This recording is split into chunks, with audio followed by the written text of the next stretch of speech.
Here is a video showing you how to plug in this WCM air printer into our DNP printer, which will then talk to our photo booth.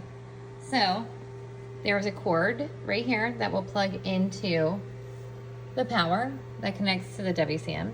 Then there's a cord right here that will plug into the printer from our WCM.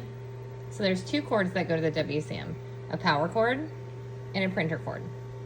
Once this is plugged in and the printer is powered up and turned on, it will eventually print out a test page. So we will come back to that in just a moment. So as you can see, the printer has one power cord from the printer to the outlet.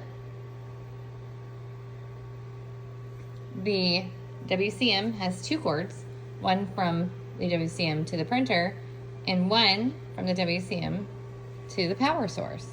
So in total for the printer, it will need two power plugs. And our photo booth will need one. So that means 3 plugs will be needed for using the salsa booth in total.